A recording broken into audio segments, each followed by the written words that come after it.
खबरों के निष्पक्ष विश्लेषण के लिए सब्सक्राइब करें Jantantra TV and press the bell icon. Never miss any update.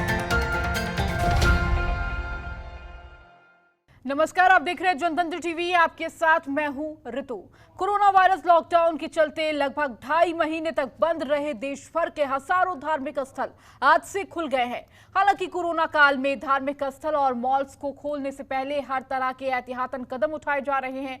जहां धार्मिक स्थलों के परिसरों को संक्रमण मुक्त किया जा रहा है, तो वहीं मॉल्स में आप शॉपिंग करने वालों के लिए भी नए नियम बना दिए गए हैं।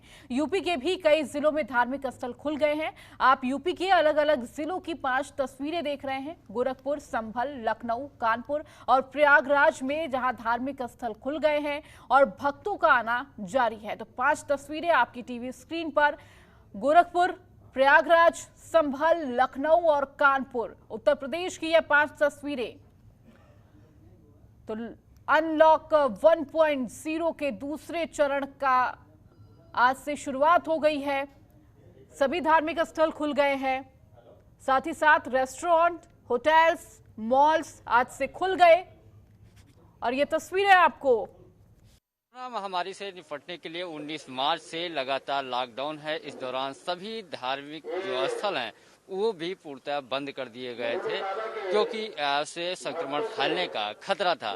लेकिन आज से यानी 8 जून से सभी धार्मिक स्थलों को जन सामान्य रूप से अनलॉक फर्स्ट में खोल दिया गया है। लेकिन जरूरी एहतियात का पालन कराया जा रहा है, चाहे वो सोशल डिस्टेंसिंग, बाकायदा गोला बना करके 2 मीटर की दूरी के साथ साथ अंदर प्रवेश पे भी थर्मल स्क्रीनिंग के साथ साथ सैनिटाइजर की व्यवस्था है।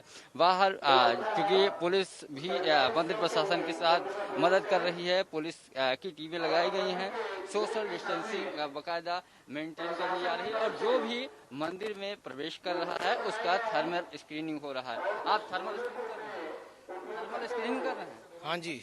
कुछ आप लोगों को निर्देश की कितना तक टेम्परेचर है तो उनको प्रवेश दिया जाएगा? 100 से नीचे जितने भी रहेंगे जो है 99-100 के बाद तो वो नॉर्मल माना जा रहा है, और उससे ऊपर जो होगा तो फिर उसके लिए हम सूचित करेंगे पुलिस टीम को या चिकित्सक जो भी टीम यहाँ पर लगाई गई है। तो अगर थर्मल स्क्रीनिंग के दौरान टेम्परेचर ज़्यादा आ रहा है तो उनको यहीं रोक दिया जाएगा यहाँ। और जो भक्त उसके बाद जो थर्मल स्क्रीनिंग के बाद जिनकी एंट्री होती है उनकी बाकायदा यहाँ पे एंट्री होती है, उनके नंबर लिखे जाते हैं, उसके बाद फिर आगे प्रवेश दिया जाता है। आप लोग सभी लोगों का नंबर? जी हाँ, जी हाँ, जी सबका नंबर, मोबाइल नंबर और थर्मल स्क्रीनिंग जो है उसकी रिपोर्ट क्या है ये नोट करने के बाद तभी एंट्री होती है। जी हाँ। अलग अलग जो पुजारी हैं, ये महंत हैं, वो लगातार चूंकि आज 19 मार्च के बाद मंदिर खुला है तो उनका भी पूजा अर्चना लगातार चल रहा है। लेकिन सोशल डिस्टेंसिंग के साथ साथ जो चीज़ें हैं उसका पालन कराया जा रहा है। अंदर ये प्रतिमा है और जो निकास गेट है उसको पीछे की। तो वहीं 2.5 महीने बाद देश के कई राज्यों में धार्मिक स्थल खुल गए हैं। शर्तों के साथ प्रशासन ने धार्मिक स्थलों को खोलने की इजाजत दी है। तो वहीं यूपी के गोरखपुर में सीएम योगी आदित्यनाथ गोरखनाथ मंदिर पहुंचे और उन्होंने वहां पर पूजा अर्चना की।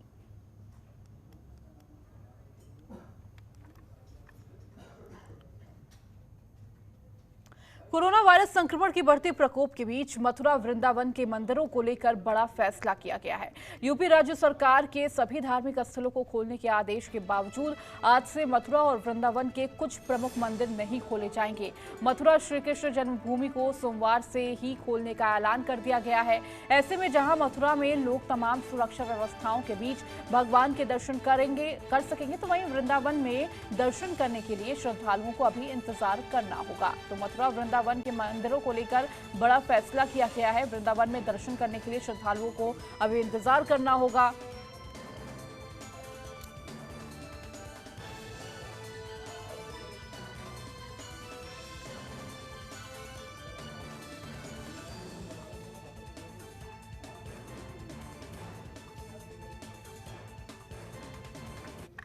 तो वहीं अयोध्या में 10 जून को कुबेर टीला मंदिर पर रुद्राभिषेक का आयोजन किया जाएगा। राम मंदिर ट्रस्ट के अध्यक्ष महंत नित्य गोपाल दास ने प्रवक्ता महंत कमल नयन दास ने बताया कि 10 जून को होने वाला रुद्राभिषेक इस बात का प्रतीक होगा कि राम मंदिर का निर्माण होने जा रहा है। सूत्रों के हवाले से ये खबर है कि मंदिर निर्माण के लिए फाउंडेशन बनाने वाली कंपनी L&T काम की शुरुआत करेगी। परिसर में मंदिर निर्माण को लेकर पूरी तैयारी की जा चुकी है। परिसर में चल रहे समतलीकरण के बाद फाउंडेशन बनाए जाने की तैयारी को लेकर L&T कंपनी के अधिकारियों ने परिसर में डेरा डाल दिया है। मंदिर निर्माण की प्रक्रिया के लिए परिसर में धार्मिक अनुष्ठान का आयोजन किया जाएगा। यह आयोजन परिसर में स्थित प्राचीन कुबेर टीला पर होगा।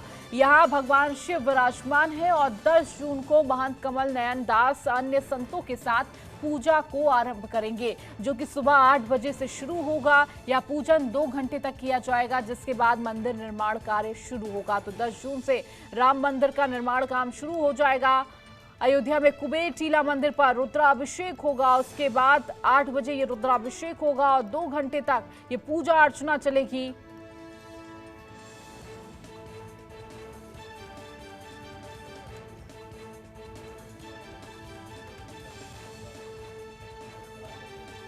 और अधिक बातचीत करने के लिए हमारे साथ उत्तर प्रदेश से पंकज चतुर्वेदी इस वक्त जुड़ चुके हैं। पंकज, एक अच्छी खबर, 10 जून से राम मंदिर का निर्माण शुरू हो जाएगा। रुद्राभिषेक के बाद ये निर्माण काम शुरू किया जाएगा। क्या कुछ तमाम और जानकारी मिल रही है? देखिए, काफ़ी लंबे समय तक लोगों को कोर्ट के फैसले का इंतजार करना पड़ा। कोर्ट का फैसला आया। कोर्ट ने एक समय निर्धारित किया कि इसके अंदर ट्रस्ट बना करके मंदिर बनाने की प्रक्रिया शुरू हो। ट्रस्ट बना, उसके बाद जैसे प्रक्रिया आगे बढ़ी, चूंकि कोरोना जो संक्रमण था वो लगातार फैलता जा रहा था, महामारी देश में प्रवेश कर चुका था। ऐसे स्थिति में लगातार 2 महीने से ज़्यादा देश लॉकडाउन था। इस नाते सभी धार्मिक कार्यक्रम, निर्माण या अन्य चीज़ों को तत्काल रोक दिया गया था। फिलहाल आज से मंदिरें या मस्जिद या गुरुद्वारे खोल दिए गए जो धार्मिक संस्थान है। और चूंकि अब राम मंदिर निर्माण की प्रक्रियाएं जो पहले चाहे ट्रस्ट बनाने की बात हो या बैठक की बात हो या कंपनी की चयन की बात हो कि किस कंपनी को निर्माण करना, ये सब सारी चीज़ें पहले ही लॉकडाउन के पहले हो चुकी थी। प्रधानमंत्री को कार्यक्रम में आना था, उसके बाद मंदिर निर्माण कार्य शुरू होना था। चूंकि लॉकडाउन हो गया, प्रधानमंत्री का आगमन रुक गया। लेकिन अब दिल्ली में बैठक होने के बाद ये तय होगा कि प्रधानमंत्री कब अयोध्या दौरे पे आएंगे। दूसरी बात ये कि 10 तारीख से मंदिर निर्माण की जो प्रक्रिया है वो शुरू हो जाएगी रुद्राभिषेक के बाद। ये जानकारी ट्रस्ट के अध्यक्ष महंत नित्य गोपाल दास ने अपने प्रवक्ता नयन कमल दास के माध्यम से मीडिया को जानकारी दी है। लेकिन अभी पूरी तरीके से ऑफिशियल बयान इस तरीके का नहीं आया है। फिलहाल जो लोगों को इंतजार था कि राम मंदिर निर्माण कब शुरू होगा, वो घड़ी आ चुकी है। जल्द ही इसकी प्रक्रिया शुरू होगी और आने वाले दिनों में लॉकडाउन और कोरोना जो महामारी संक्रमण है वो थोड़ा जैसे सामान्य होगा, प्रधानमंत्री भी अयोध्या दौरे पे आएंगे। क्योंकि काफी लंबे समय से इंतजार है। जो ट्रस्ट के अध्यक्ष सदस्य के साथ साथ अयोध्या वासी भी इंतजार कर रहे हैं कि प्रधानमंत्री अयोध्या आए, उसके बाद मंदिर निर्माण का कार्य शुरू हो। लेकिन कुछ प्रक्रियाएं जो मंदिर निर्माण की है वो शुरू हो जाएंगी। L&T कंपनी जो देश की बड़ी निर्माण कंपनियों में से एक है, उसको चुना गया है। और नृपेंद्र मिश्रा जो प्रधानमंत्री के पूर्व कैबिनेट सेक्रेटरी हुआ करते थे, उनको निर्माण समिति का चेयरमैन बनाया गया है। उनके निगरानी में मंदिर की जो रूपरेखा है वो जल्द ही डिजाइन कार्य और कैसे बनेगी, नृपेंद्र मिश्रा के निगरानी में पूरी जो प्रक्रिया है L&T कंपनी का चयन किया गया, जल्द ही शुरू होगी। तो अयोध्या वासियों के साथ साथ देशवासियों का जिसका इंतजार था, जल्द ही वो सपना साकार होते नजर आएगा। जो भगवान राम अभी तक तंबू में रहते थे, अब उनका घर यानी उनके भी महल बन करके जल्द ही तैयार हो जाएंगे और भगवान राम अपने घर में होंगे। बिल्कुल पंकज, बहुत बहुत शुक्रिया। बड़ी खबर आ रही है जहां नोएडा DND बॉर्डर पर भीषण जाम लगा है। कई किलोमीटर तक ये लंबा जाम लगा हुआ है। दिल्ली से आ रहे लोगों को परमिशन से एंट्री दी जा रही है, बिना पास वालों को भेजा जा रहा है वापस। तो बड़ी खबर आपको बता रहे हैं, नोएडा DND पर इस वक्त कई किलोमीटर लंबा जाम लगा हुआ है, बिना पास वालों को वापस भेजा जा रहा है। आपको बता दें कि इससे पहले दिल्ली में अरविंद केजरीवाल का आदेश आया। उन्होंने कहा दिल्ली सरकार की तरफ से कि अब पास की जरूरत नहीं होगी, दिल्ली के सभी बॉर्डर खोल दिए गए हैं। लेकिन यूपी सरकार की जो अभी सख्ती है वो बरकरार है।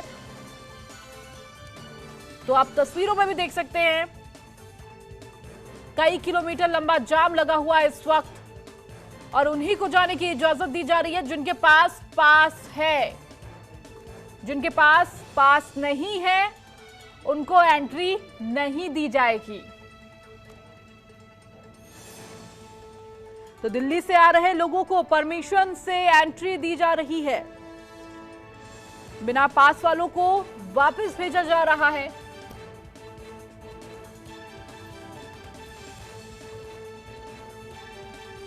तो नोएडा डीएनडी बॉर्डर पर कई किलोमीटर लंबा जाम लगा हुआ है इस वक्त।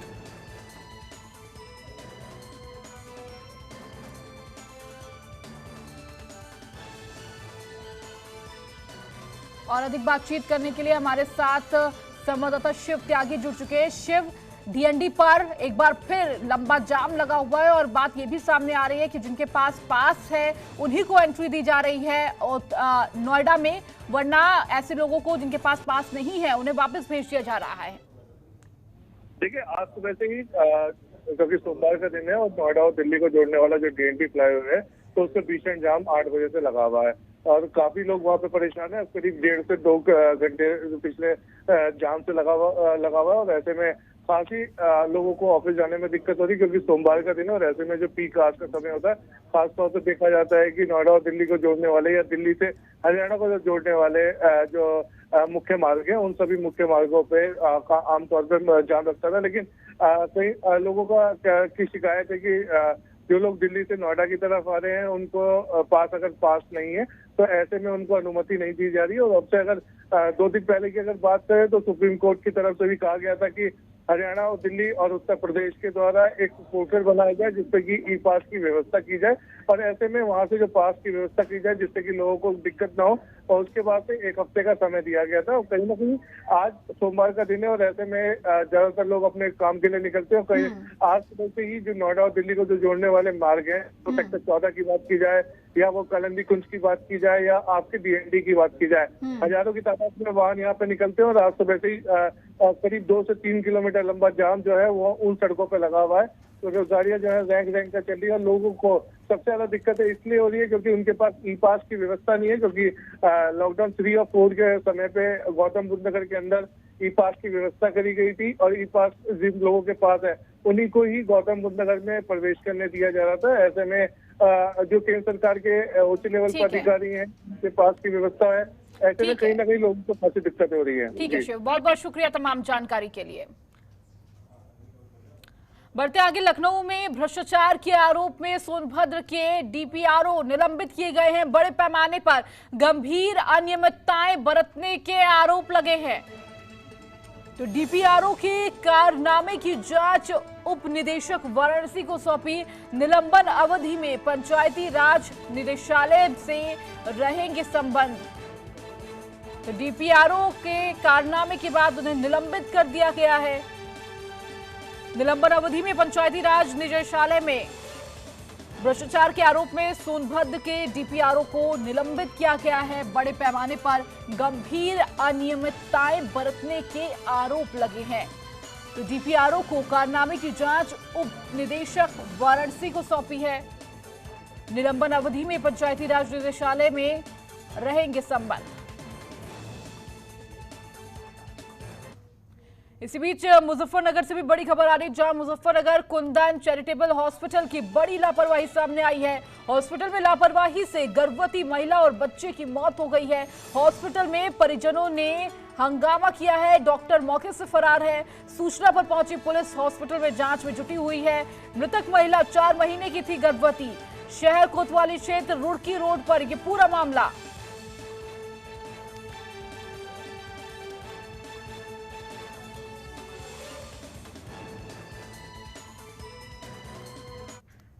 बढ़ते आगे, वाराणसी के गंगा घाट नाविक समाज का धैर्य अब टूटने लगा है।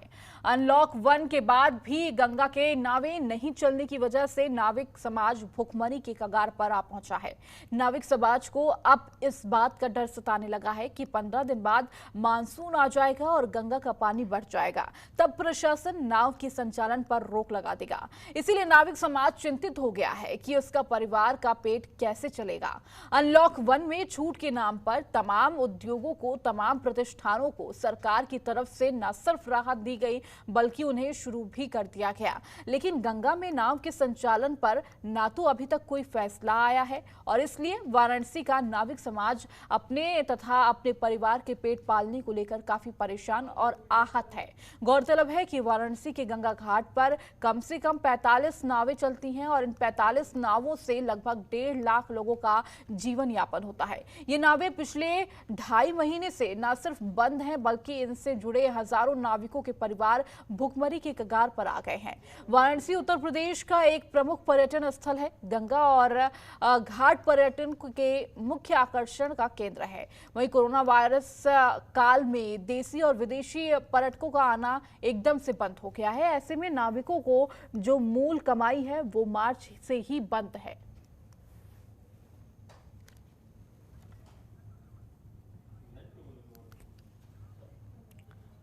चलिए, इस बुलेटिन में फिलहाल इतना ही। बने रहिए जनतंत्र टीवी के साथ। खबरों के निष्पक्ष विश्लेषण के लिए सब्सक्राइब करें Jantantra TV and press the bell icon. Never miss any update.